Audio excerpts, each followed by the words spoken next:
Welcome to the podcast about venture capital, where investors and founders alike can learn how VCs make decisions and reach conviction. Your host is Nick Moran, and this is the Full Ratchet. Jim Andelman joins us today from Santa Monica. Jim is co-founder and managing director at Bonfire Ventures. Bonfire is a seed stage investor in B2B SaaS. Jim has led the seed round in each of TaxJar, Invoca, Mountain, and Boulevard, amongst many others. Jim, it's a pleasure, sir. Welcome to the show. Nick, thanks so much. Yes, sir. Walk us through your background and your path to venture. My entire career has been in and around B2B software, and I am almost embarrassed to admit I'm in my 24th year of venture capital. Interestingly, your last episode was Jenny Lefcourt at Freestyle. We graduated the same year from the same school. I joined a consulting firm that was a Bain & Company spinoff focused on application of technology to drive strategic advantage. Great initial experience. Like my first day was filling out paperwork. My second day was on site with clients, and I was on site kind of full time for the next 4 years. That forced me sort of to mature and develop professionally really quickly. I had a buddy who was at BCG, and he moved over to Bain Capital doing private equity. And that looked like a really good mix of skills that was a good fit for me. Consulting was, I liked the analytics and I liked the visibility, but you didn't get to actually do anything. You kind of made recommendations and then hoped that people listened to them. And as you had kind of more success, which I did, I stopped getting to do the part that I loved, which was doing the work, which was running my hands through the dirt. You know, you're successful as a strategy consultant and you get promoted and your job is to manage teams and sell engagements.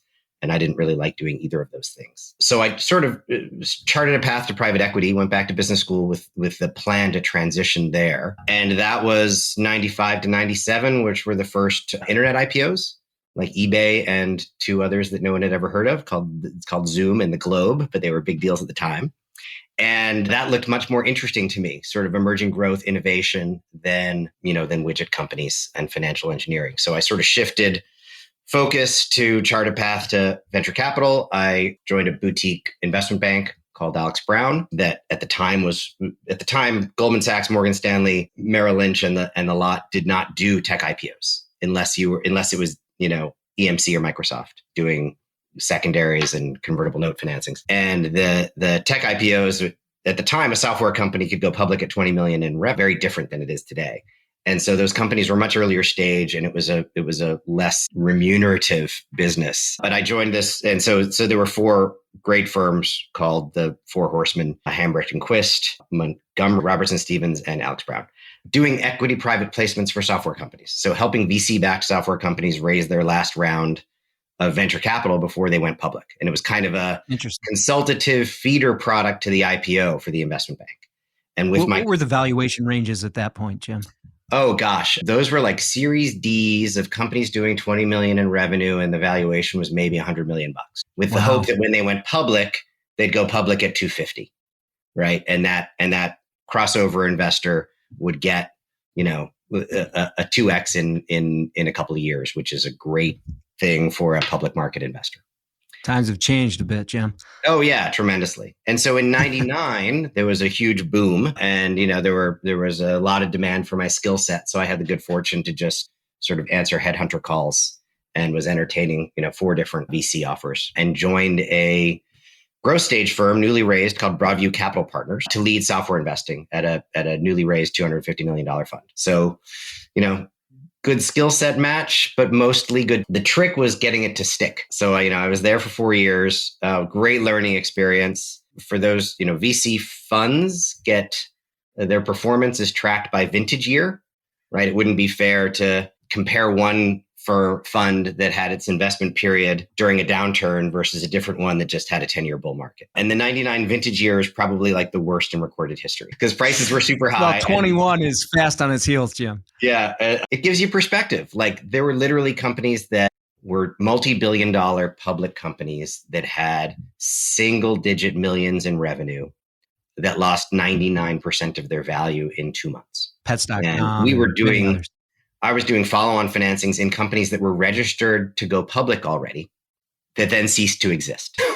That was one. So it was a great learning experience. And I while in San Francisco, I met a girl, and she was from Southern California, and it was a package deal. And so that's how I ended up down in Southern California. And I would say stumbled upon what I thought was a really, really compelling investment opportunity. This was back in 2004, 2005. And LA was on a really nice upswing.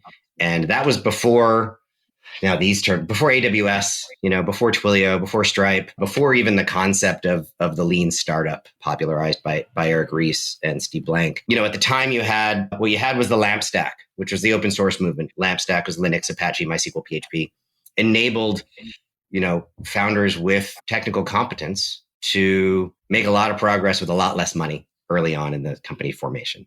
And so that was really what I saw, those two things, which was Southern California was on a nice upswing. And there was this class of companies that could do a lot more with less. And I founded a firm called Rincon Venture Partners that was one of the earliest seed funds or micro VCs. Yeah. We didn't even know what to call ourselves at the time. And in 2016, I effectively merged that practice with a friend of mine, a buddy of mine, my most frequent co-investor, Mark Mullen, had his own firm called Double M Partners. We were both in the same geography, both focused on B2B software, both with the same entry point, both with small funds. So not surprised, and we enjoyed working together and spending time together. So not surprisingly, from 2012 to 2016, we were each other's most frequent co-investor. And in end of 2016, we made it official. Launched Bonfire Ventures as essentially as a merger of the two firms. And we've been doing it together now for coming on 6 years. And we've raised 3 core funds and 2 growth funds, opportunity funds. We're adding the 8th person on our team at the end of this month. And so the thesis of joining forces was that we could, sort of do more together and play a bigger role in the ecosystem and deliver more value to portfolio companies. And that's bearing fruit. My first fund was 25 million, which was a great starter fund. Our most recent core fund is 230 million. And 168, 230 is combined between that and the growth fund. And I never thought we'd have a fund that big. So I'm grateful that the path has worked out as it has. What a story, Jim. And we're so pleased to finally have you on the show here and hear more about Bonfire. It's, a firm that is often mentioned in the emerging circles and, has had pretty persistent top decile returns, and really excited to kind of talk through the thesis here today.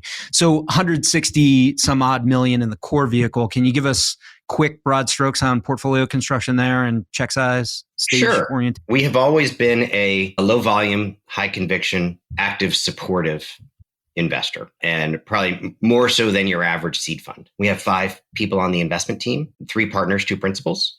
The partners get to make 2, maybe 3 new investments a year. The principals get to make 1 new investment because they also support us on the existing on our portfolio. And so that's sort of 8 to 10 new logos per year for a 5-person team, which is a very modest pace for a seed investor. What that translates to over a 3-year investment period is about 25 to 30 companies, and we've been remarkably consistent on that front. My 2015 fund had 23 companies. Our 2017 fund had 27 companies. Our 2020 fund had 28 companies, and we're incrementally adding resources along the way. And our newest fund, which we activated just in the middle of last year, will have 28 to 30 companies. Very good. And you are SaaS investors. Can you kind of give us the thesis in your words? Yeah. So 100% B2B software. And I use that phrase B2B software with intentionality. And it's a nuance that is, I think, lost on many. Most people equate that to enterprise, but we probably do more in SMB than in enterprise these days.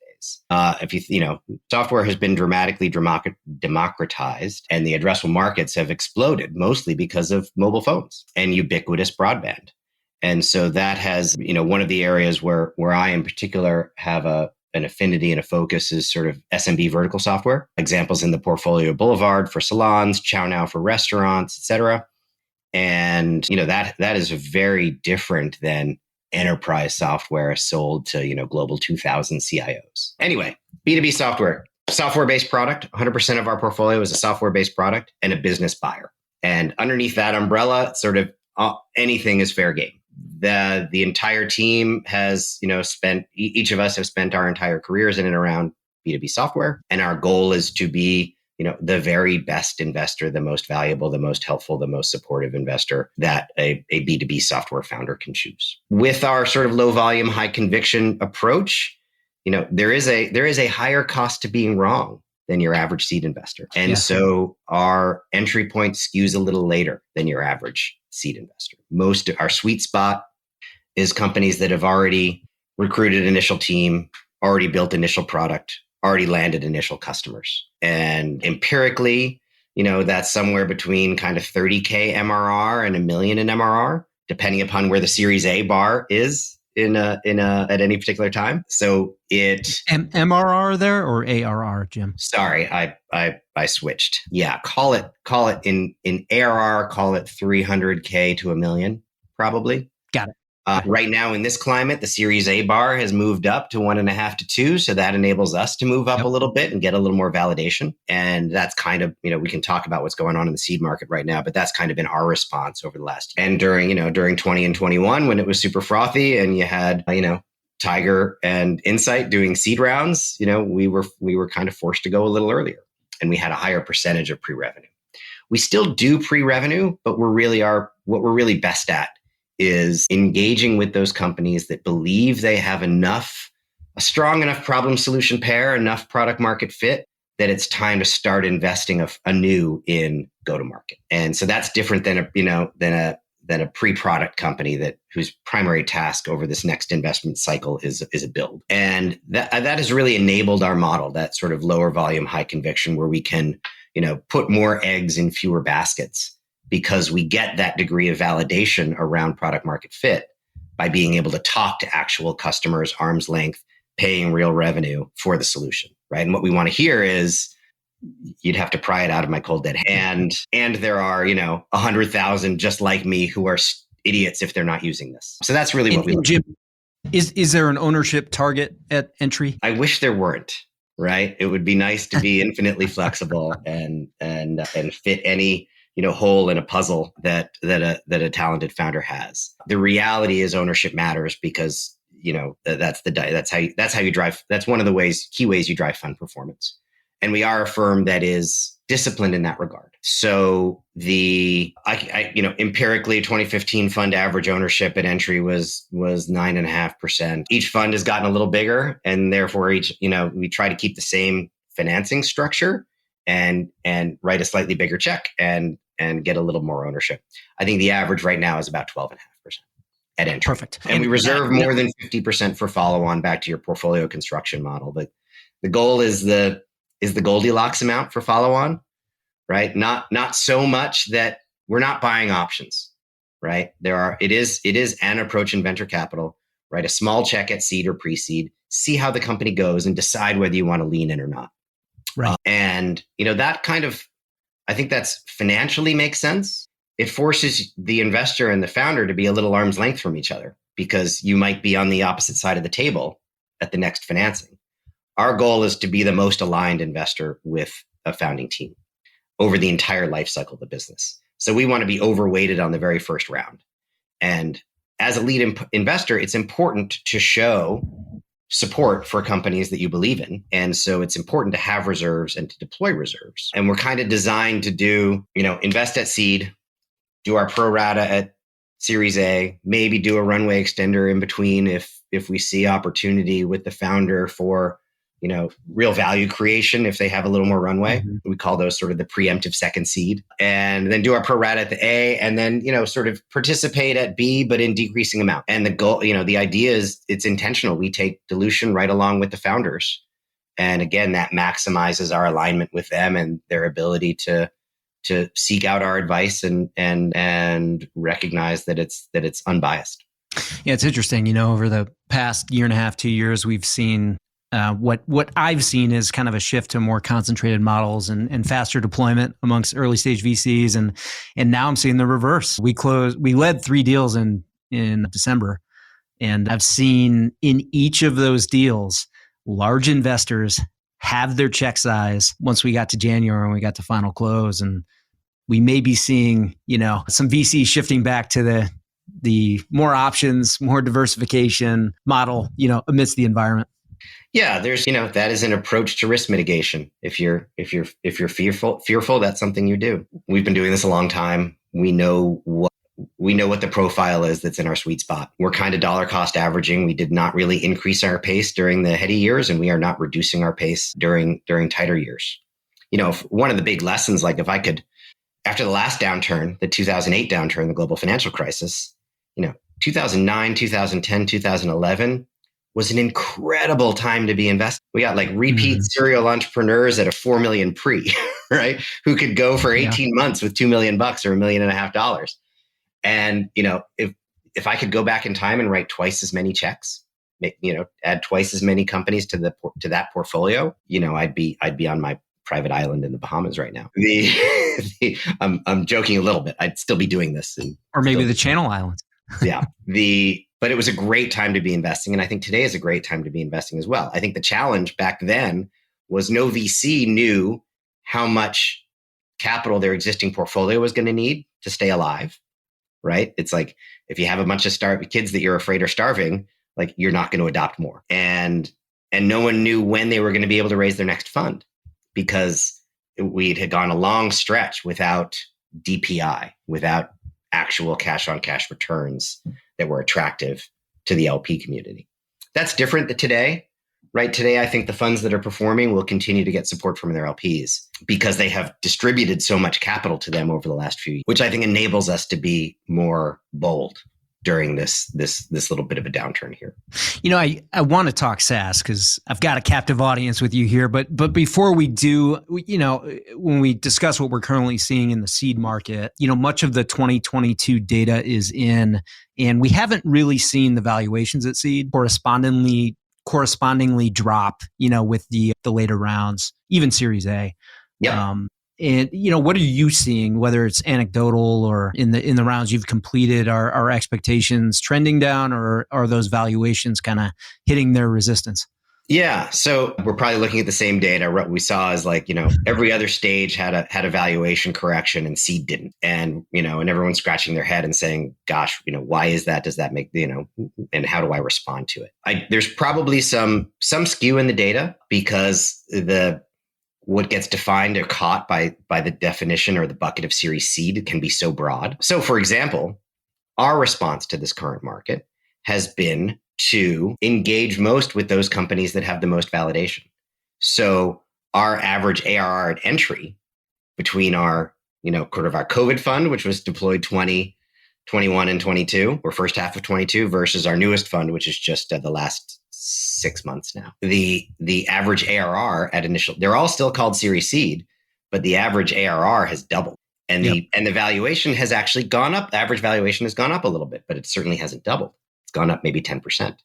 So what may be hidden in that data is that all is not apples to apples, right? It may be that in a tighter market, there's more concern about follow-on financing risk. So investors are less willing to participate in a smaller round. And so if the average round is a bigger round, odds are it's going to have a higher valuation just because of the way the dilution math works. And it's logical because it gives the company more runway and more time to grow into a higher valuation. So, be mindful of the data, right? That said, it is absolutely true that at least in the beginning of 2022, a response from the larger firms that was concerned that the valuation at their target rounds, right, Series A, B, C, D, were going to be sticky, weren't falling as fast as they were in the public markets because you don't have a daily mark to market. That's right.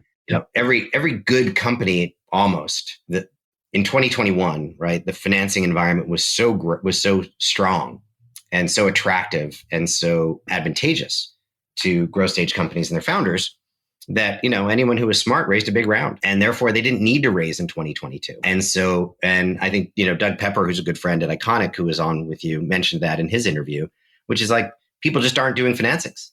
It's sort of like, well, if you don't need to sell your home and the prices aren't good, you just don't. And so the market just sees a reduction in volume, and the only deals that get done are maybe the price insensitive ones, which hides the true nature of the decline.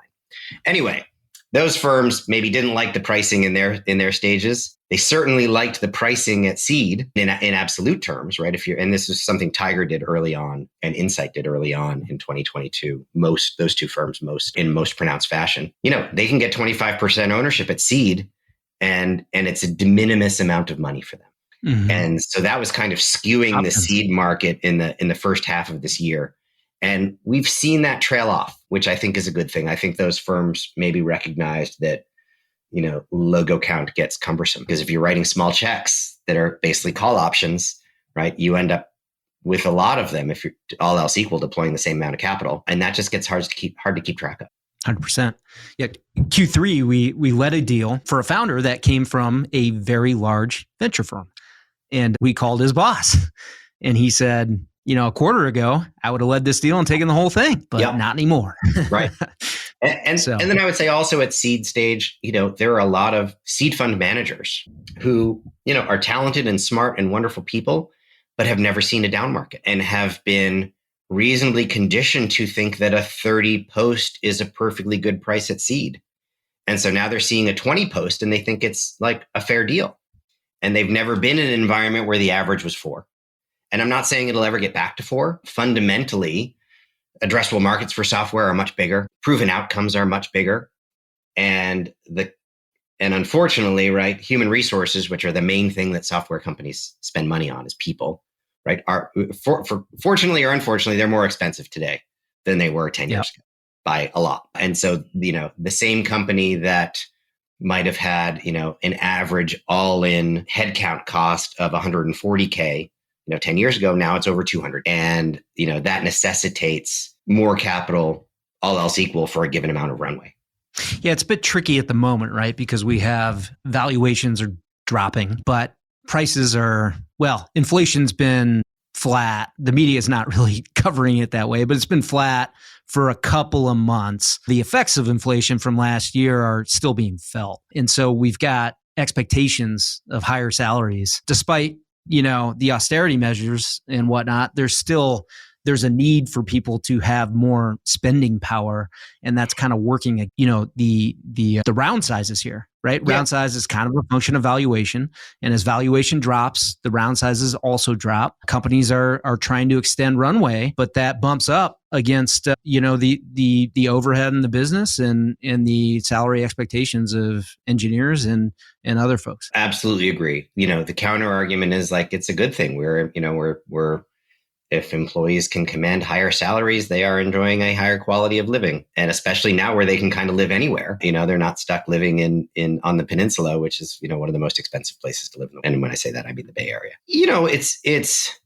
It is the reason, frankly, that we are able to justify being a seed fund at $168 million, right? I never thought that I would ever be managing a fund that was bigger than $1 million. Like, even if I could, I figured I would just cut it off there. I also didn't envision having an 8-person team. So the amount of effort and capital to deploy per person hasn't really changed, right? But I'm finding it quite beneficial to have a little extra degrees of freedom in terms of the check size we write, such that we can stretch for quality and we can help make sure that companies are not structurally underfunded for the task at hand.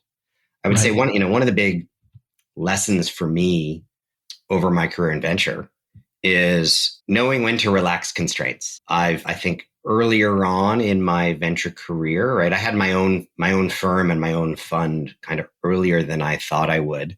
And it's hard to find mentorship when you're one of the first seed funds. And in retrospect, I was probably a little too disciplined on price and a little too dogmatic on my role. I'll give you two great or horrible anti-portfolio examples, depending upon your point of view. Please. Let's see. First one was a company called MindBody. They make software for yoga and Pilates studios, fitness, etc. They're based on the Central Coast here in Southern California, in San Luis Obispo, right in my backyard. I was the very first VC to give them when they were at just knocking on $1 million in ARR. And I don't imagine that Rick and Robert would mind me sharing, the founders. Their ask was a 12 pre, which in retrospect for $1 million ARR is very reasonable. In my defense, at the time, Salesforce was trading at 4.4. I offered 9. They came back and countered with 10. And I held firm at 9 and lost the deal. Oh. And I'm an idiot because that business eventually went public and then sold to Vista for 1.9 billion and will eventually go public again. So lesson learned, I'm good at developing the conviction that I want this to be in my portfolio. These are founders, and this is a company that I want to be on the journey with for the next, maybe 14 years. And so the lesson for me is if I develop that degree of conviction, like, don't lose it on 10% on price. So that has helped me be a little more flexible, trust my instincts when I develop conviction, and make sure I don't lose out on those, no self-inflicted wounds. Another one was what's that? I'm going to ask you to save the other one. I'm going to ask you about that later. Great. In another question. And we've talked around SaaS quite a bit here. I want to jump to that. And maybe a good starter question is, SaaS even vertical SaaS is a massive category. How do you break it down and segment the opportunity set? Ours is more sort of the founder collective approach, which is like, show up with a prepared mind, but the universe of founders is going to be better at recognizing compelling opportunities that target their end markets than we ever are. So we are less thematic than your average firm. We're more open, but very strict, that it can only be under that, B2B software umbrella. So, that's why I say B2B software and not SaaS, for example, because a lot of our businesses are transaction based. A lot of our businesses are usage based. Some of our businesses are subscription based. Some of them are volume based. We do look for a high degree of recurrence in the revenue stream. We love growing perpetuities layered on top of growing perpetuities. So we don't invest really unless we see existence of or good potential for net dollar retention above 100%. We want every single customer cohort to be a growing perpetuity. Then you can add customers linearly or flat and still grow geometrically, which is really the fundamental value driver for venture-backed businesses is growth. So it's a lot easier to grow. It's a lot easier to fill your bucket faster if your bucket automatically magically fills itself to some degree, as opposed to, it's hard to raise the level of water in a bucket if the leaks, get bigger as your bucket gets bigger. 100%. You had mentioned earlier that you're doing a lot of investing in SMB-based software.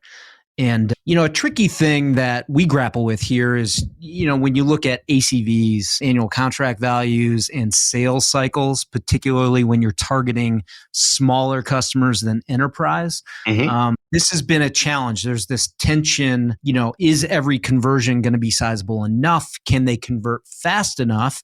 And then do you deploy sales or marketing, right? When ACVs are exceptionally small, you have to do marketing, and they have to be at a certain level in order to justify the cost of a sales force. How do you think about this? You are 100% right. It's like kind of you give me an ACV, an annual contract value, or an average customer value for a year, and I can tell you what your go-to-market strategy needs to be or can be, what you can afford. And the lower your ACV, the cheaper your customer acquisition cost needs to be. And the more you need to rely on word of mouth, network effect, right? All the things we're now calling PLG, inbound marketing, right? And perhaps the customer acquisition job looks a little bit more like consumer. There is real comfort in those businesses that have a high enough ACV that you can control your own destiny, right? My partner Brett, calls it the quota rep slog, which, the bad news is it is a slog, right? Which is, okay, if you're relying mostly on outbound, right? The way you grow your business is you add reps, you get them ramped. They have a certain quota. They hit a certain, you have a certain quota capacity. Your sales team, hits a certain realization of that quota. And the way you grow is you add more. And that is a slog, especially in enterprise where you can have a 9-month ramp and a 9-month sales cycle. And that means your new reps might not, draw first blood until 15 months in. And how do you know they're good or not?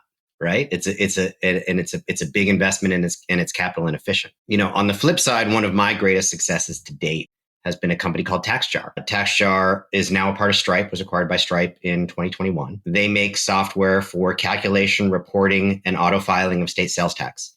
Every internet seller now needs to pay sales tax needs to understand the sales tax laws in 10,000 different jurisdictions in the United States alone to know what they should be charging and what they should be remitting to those geographies, which includes municipalities, not just states. The bad news is it's super, super complicated. The good news is it's just math and rules. So it's a great solution to apply software to solve. Love it. When I invested initially, when I led the seed round there, wonderful, amazing founders who are now LPs in our latest fund. They had 1,000 VSB, very small business customers, mostly Amazon sellers, paying them $15 a month, right? And they had a 5-person team. So like, there's no way you can do an iota of direct sales, right? If you're, and the good news is they demonstrated before I even wrote a check that they could do that at scale, that they could acquire them, activate them, and provision them. And so, yes, the go-to-market, to your original question, the go-to-market needs to match the ACV. And one of the big challenges can be in SMB software, SMB vertical software, is just sort of the potential limitations of the addressable market. Like, I'm a firm believer that every distinct vertical across the business landscape will have, kind of operating software that is built just for, right? That can be Service Titan for the trades, Procore for construction management, AppFolio for property management. These are all SoCal companies, by the way. Boulevard, ChowNow. I'm aware of one for optometrists, right? And the concern is that's just too small a market. So that was why I really like the founder. I really like the value prop. There are only 20,000 maybe independent optometrists in the country, and their GPV, their gross processing volume, right? The amount of aggregate revenue they pull in is just not that huge. And so that was a tough one to get to yes on. Another one was independent pet stores. But those are great businesses for founders to kind of bootstrap or just, angel money and stay lean. And there will be a solution for every single one. Our job is to figure out, find the founders that are targeting the ones with the approach that's big enough. So, there's no free lunch, right? Like every single customer acquisition strategy is hard. And it's gotten harder. And the most successful founders are the ones that are creative and come up with novel approaches. One of the things we look for, I mentioned, we look for net dollar retention over 100%. Another thing we look for is software that connects constituents in a value chain. So that can be a business and its customers. It can be a business and its vendors. It can be a business and its partners. Because then you have sort of that natural.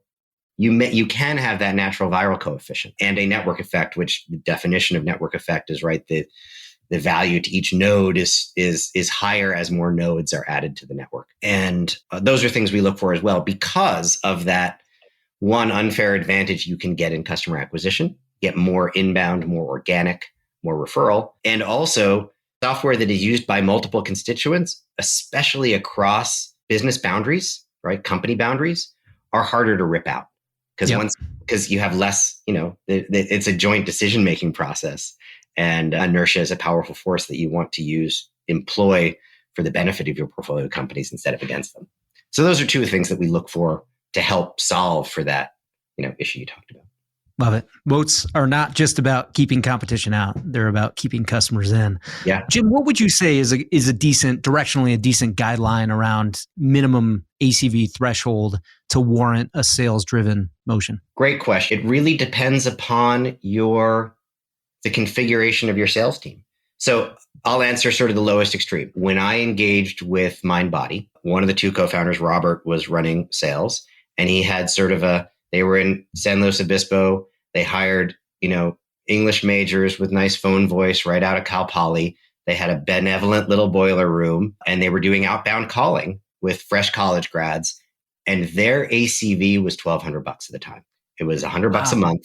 And they made that work, and they were sufficiently capital efficient. We've got a company in the portfolio that's relatively new that is doing phenomenally well called Topline Pro that builds digital presence for home service pros, landscapers, painters, plumbers, et cetera. Very small businesses. And they are in the same ballpark of average price. And they are doing successful outbound by using scalable tools to engage with those customers and relatively junior reps to close deals. So they don't have the typical SDR, BDR, AE distinction. They just have inside sales. And they look more like SDRs that close. So I would say that's kind of the floor. Now, both of those companies, right, MindBody proved that they marched their ACV up from $1,200 to over $3,000 by adding additional products, in particular payments in that case. Mm-hmm. And when we started with Topline Pro, their average price was sub 70, and now it's north of 100. And the goal is to, again, be one of the nice things about SMB software is, I would say important dynamics, is that these customers do not have IT departments. They cannot stitch together disparate solutions to create a coherent whole that works together. If they find a software vendor that they trust, that does a good job for them, that delivers value, they will want to buy more from that vendor. And therefore, there's a great opportunity for expansion. And Boulevard has done a great job with that. They started with online scheduling, they added POS, they added payments, they've added marketing, and it is a big MVP is the problem, right? There's a lot of surface area to the solution. And so these companies that are scaling and winning need to build kind of outsized dev teams because the opportunity there exists to do kind of everything for that SMB customer. Everything from CRM to, short of accounting, right? Everything can integrate with QuickBooks, but, CRM, payments, operations, logistics, fulfillment, et cetera. Perfect. Certainly must help with that net dollar retention metric that you mentioned earlier. Jim, curious, there's differing viewpoints on founder-led sales. What do you think is the right time for a founder to transition sales to a sales leader, assuming that, the founder is driving sales at the point that you've engaged? Yeah, it's a great question. Usually we're still in the mode of founder-based sales when we initially, and, another one of our criteria is a founder who is a charismatic leader who can sell. Fundamentally, the job of a startup founder is very much selling, right? And it's selling it's not just selling customers, it's selling investors. It's convincing people to do unnatural things for the benefit of the startup, right? Like come work for that startup, give money to that startup, lend to that startup, give payment terms to that startup, buy from that startup, partner with that startup. And those are all selling jobs. And so, founders they don't have to like it, they have to embrace it, and they have to recognize that it's part of their job early on. And I think, a common failure mode is a company gets funding, the founder hates selling, they're excited to hand it off to someone, they hire a head of sales and they say, it's your job now. And they don't do enough to enable that new sales leader. Yep. They assume that, that person is a professional seller, they're going to do it better than me. I can go focus on product or other things, recruiting, et cetera. And, there should be no one who knows the product and the value prop and can communicate it to target profile customers better than a founder. And it requires intentionality and investment in time and effort to transfer that knowledge and that understanding and the manner in which you engage successfully with prospects to that sales leader so that they can then not only do it themselves if you're expecting that, but also sort of, impart that to the folks that they hire when they build a team. So to your original question, it's important for a founder to figure out how to sell first and get, a sufficiently attractive demo to close conversion. There's no magic. There's no single number that works there. It depends upon your lead velocity and your conversion from lead to demo, right? But we do like to see more is unequivocally better, right? If a founder or a team is demoing a product a lot and getting, only 10% conversion of the folks that they show the solution to, they're either doing a poor job targeting or their value prop is weak. And, one is more fixable than the other, but neither is good. We get really excited when we see, founder-based selling with a demo to close conversion rate north of 50%. And it should be kind of artificially high early on, because early on, you don't have a demand gen function that is generating a lot of opportunities. And therefore, the fewer that you engage with should be more within your target profile. So you should expect that to go down, right? But so it's important for a founder to figure out how to talk the talk with prospects to get them to convert. It's important then for that founder to demonstrate that they can get a couple of reps to perform independent of them, right? It doesn't mean they're out of sales. They're still in sales. They're running sales, but hopefully those two reps can operate independently and close deals. And probably I would say that's the time when you should hire your sales leader, which is, you've got at least 2 reps that are productive and it's working, and you have the resources and you're ready to go to 4 or 6 or 8, because you're not going to get a good sales leader to come and just manage those 2 people. You have to be ready, have the resources and the conviction that it'll work, right? To start scaling that team, or else the person you want isn't going to take the job. What would you say is the more common mistake? Selecting the wrong sales leader and or sales folks, SDRs, BDRs, AEs, or the handoff and the onboarding and the training and, that whole process of arming your team with everything they need? I think that this is an absolutely understandable and issue that I have sympathy for. The startup is the founder's baby, right? They've invested their life into the success of this business, and they are often reluctant to pull the trigger, right? That perfection is the enemy of good and is the enemy of speed. And, it is not uncommon for it to be the third head of sales that is the one that works. And it's not necessarily the fault of the first 2. It's just like you gotta learn what you're hiring for, what the right characteristics are, and you have to learn how to activate that and help them be successful. And so sometimes it's not the right person. Sometimes it's just the organization wasn't ready to enable that person to succeed. And that same person would have succeeded if they were the third instead of the first. So it's hard to isolate variables. I think more often than not, certainly it can be the wrong person. Salespeople and sales leaders are good at selling, and they're good at selling themselves. And so you have to have sort of an especially tuned bullshit meter, I think, when you're hiring sales leaders. Hiring reps is a sort of lower stakes issue. Like if they don't work out, no harm, no foul, 90 days if you don't think they're going to make it. And, what I encourage teams there is, don't hire one and put all your eggs in that basket. Hire 2 at a time. Expect that one isn't going to work out. And don't be too dogmatic about a profile because you haven't done it yet and you don't know. Oftentimes, some of the very best sellers at some of our portfolio companies have had very unusual or alternative or unobvious backgrounds. We have a wonderful company in the portfolio called Posty, run by a good friend named Dave Fink. And his number one seller is a guy that ran a kids camp and, has nothing to do with what they do, but he's self-motivated. He's a great listener. He's good at consultative. He's good at keeping a lot of balls in the air, and he's just the right person. And he's thriving in this role. So I would say be open-minded with respect to background, hire for integrity, character, competence, drive, not necessarily for resume, but probably most important is invest the time and energy to help them be as successful as they can be.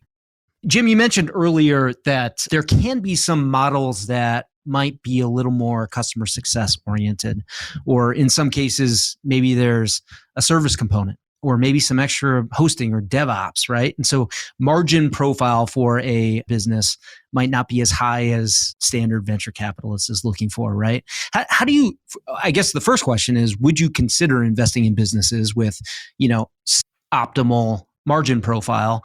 And, how do you evaluate that and underwrite it?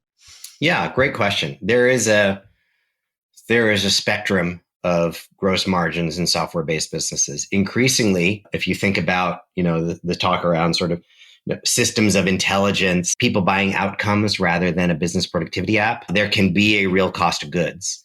Think about it, like every business that has ML or AI in it, all of a sudden needs an incremental team, not just the incremental compute and hosting cost.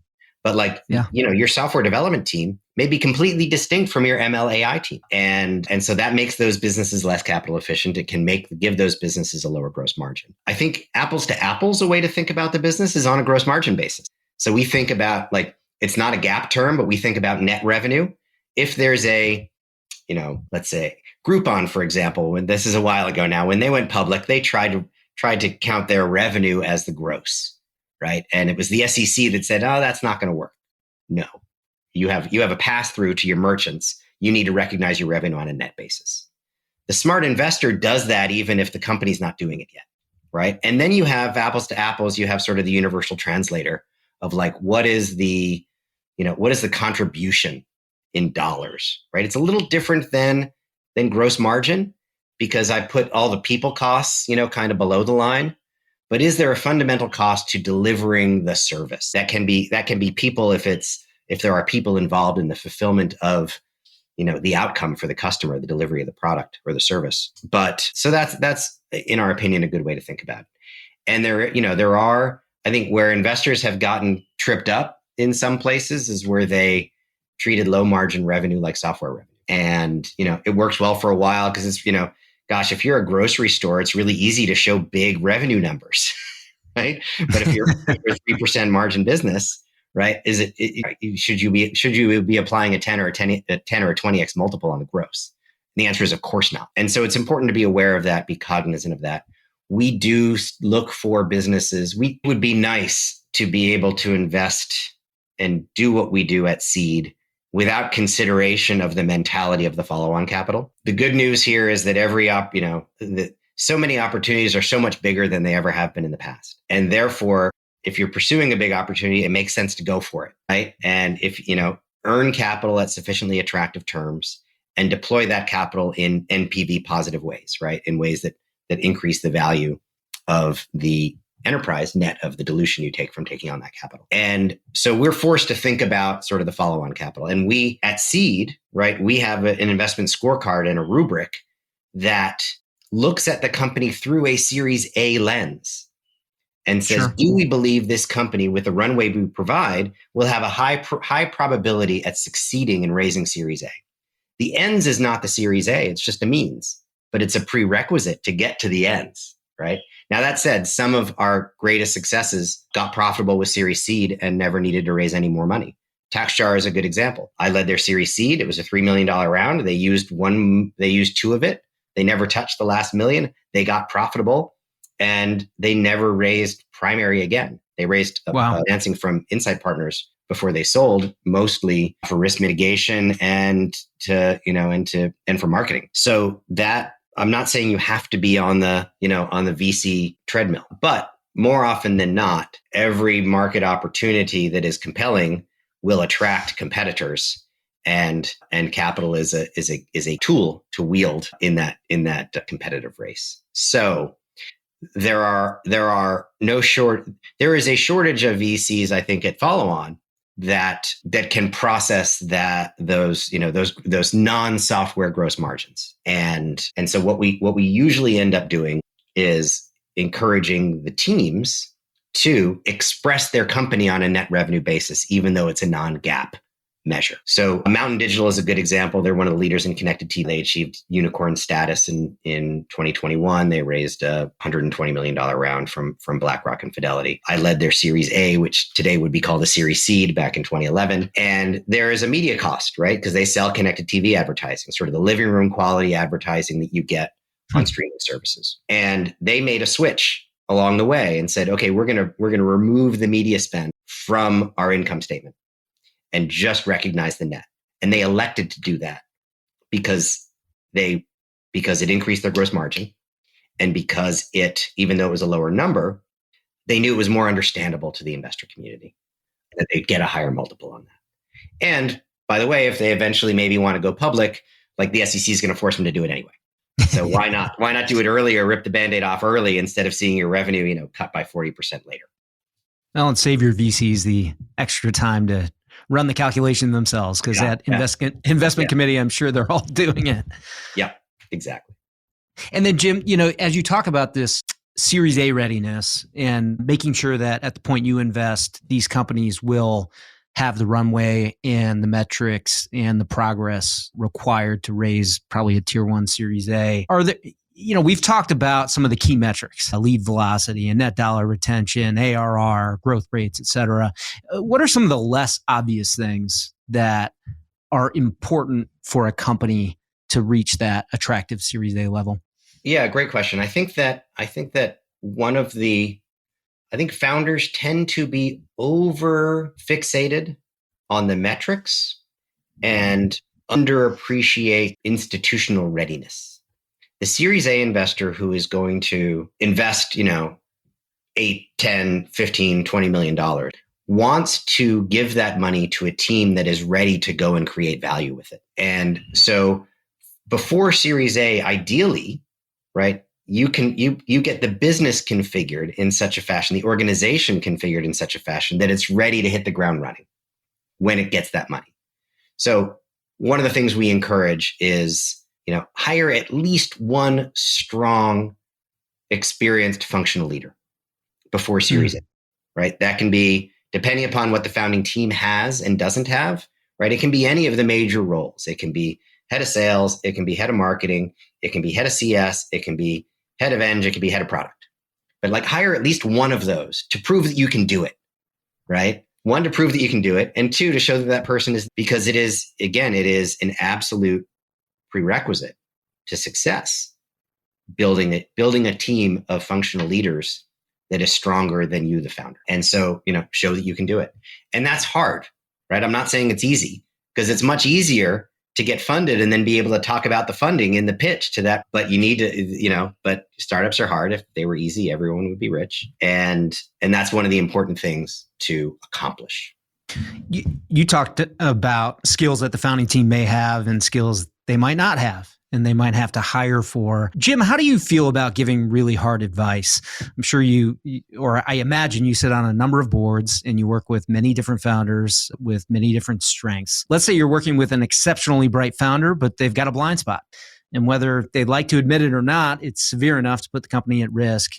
How do you approach a situation like that and give some difficult feedback? Great question.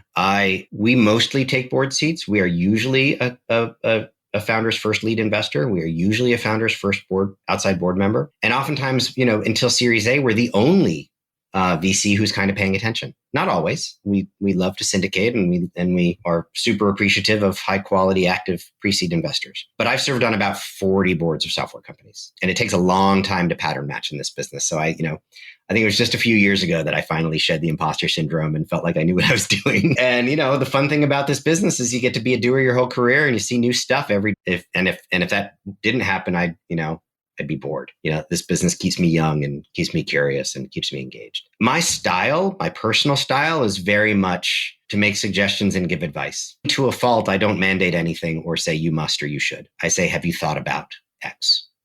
One, I don't know or think that I have all the answers. Every business is unique. Sometimes I'm pretty sure because I've seen, mistakes be made before, or I've made them myself. And, and hopefully founders benefit from that. I think the most important thing is to establish trust and to learn how to kind of deliver bad news gracefully. One of your questions, which is toward the end of the thing that I'll answer now, was who else should be on this podcast? Early on in my career, there was a group of seed fund managers organized by a guy named Stuart Alsop, who was an NEA partner who then started his own firm called Alsop Louis. And this seed fund to micro VC thing was brand new, and we're all figuring it out as we went. And I was fortunate to be included in this list that met, this group that met, once or twice a year and talked about the state of things, right? There was no collusion on deals. It was really about how do you build a firm that looks like this rather than looks like Sequoia or Acceler. And one of the participants there is a guy named John Callahan, who's one of the founders of True Ventures. And he just has such an amazing style, really unassuming, really thoughtful, really optimistic, and really thought-provoking. And, so sort of for a while I went through life asking myself, what would John Callahan do? And it's developing that genuine, supportive style that helps people keep from putting their guard up, right? The hardest conversations are, I'm not sure you're scaling with the job, or I'm not sure, your favorite employee is scaling with the job, or I'm not sure that, that the business is building more value than it's destroying, right? We've got a business right now that, that burned 10 million in 22 and grew negligibly, right? So that's like an infinite burn multiple. Something needs to be different. And it's really, I very much take the approach of overarching objectives, right? We are aligned. We want this business to be successful. I want you to be successful. And here is something that I think is inhibiting your success, the business's success. How can we solve for it? I have some ideas. Hopefully you have some ideas too. Let's talk about it. Sometimes I have, different people have different styles. I have a partner who is, both my partners are much more direct than I am. And that's super valuable many, many times. And, I think it's been really helpful for everyone for us to be working together. In some cases, I've helped them to be a little less of a hand grenade in a boardroom, and they've helped me to be a little more directive. And, there are different situations that require different approaches. There's no one size fits all. Perfect. Jim, do you have any habits, tactics, or techniques that are a secret weapon? I don't know if this qualifies. I think that even when it's a grind, even when it's tough, I am able to really keep perspective and be really grateful that I do what I do for a living with the people who I do it. And I'm so blessed to, spend my time engaging with talented, smart people doing creative and new things. And so, I don't take myself too seriously. I'm usually smiling. I'm usually cracking jokes. And I think that's a little bit of a superpower because there are a lot of VCs out there that sort of are a little too serious and founders feel like they're trying to lord over them. And I very much have sort of a service and a servant mentality. Love it. And Jim, any final words of advice? And maybe we'll do this on the VC fund manager side, right? There's a lot of emerging VC fund managers, and many of which are going through their first downturn and, trying to navigate this whole process. You've been at this over 20 years and have had, a lot of successes along the way. Any advice for those folks? Yeah, somehow, I don't know if it's a good thing or a bad thing. Somehow I've managed to stay an emerging manager for like 15 years. Though I was at the LA Tech conference, I was on it for emerged managers. So I felt like I'd finally arrived. It's tough out there, man. I do think that there are a lot of seed fund managers who, maybe were put in business during really boom times and were deploying capital really quickly and are worried about how long their capital is going to last and whether they're going to be able to raise their next fund. And my advice is be patient and stay active. Stay alive long enough to allow good things to happen. Between my first fund and my second fund, I went 6 years. And that was on purpose because I knew that, I was engaging at the earliest stage of company life cycle. And I knew it would take longer for those companies to actually show objective business progress. That got dramatically shortened over the last couple of years when everything succeeded and everything got funded 6 months after the last round. We're going to return to the grind. We're going to return to what's more normal, and normal is hard and has failure and has struggles. And, I think the emerging managers and the seed fund managers that are going to succeed are going to be like the founders you look for, the ones that will not be denied, that will do whatever it takes just to stay alive and to stay active and to stay engaged. And, existence is a prerequisite for success. So continue to exist. And maybe that means write smaller checks. Maybe that means reduce your pace, adjust your style a little bit so that you can extend your runway as a manager. And again, give the portfolio time to mature and for good things to happen. And finally here, Jim, what is the best way for listeners to connect with you and follow along with Bonfire? Oh, absolutely. Follow me on Twitter. I'm competing with my partners to have the most followers at Jim Andelman. There we go. And I try to answer every email. It's I don't always succeed, but I try to answer every email, and it's jim@bonfirevc.com. Okay. Well, there it is. The man is Jim Andelman. The firm is Bonfire. This is a firm where 85% of the portfolio companies have hit their Series A, and they've done this while being the number 3 ranked firm in the Founders Choice rankings of thousands, just behind USV and Bowery. Jim, this has been a huge pleasure. Thanks so much for the time and the insights. Nick, thanks so much. I really enjoyed it.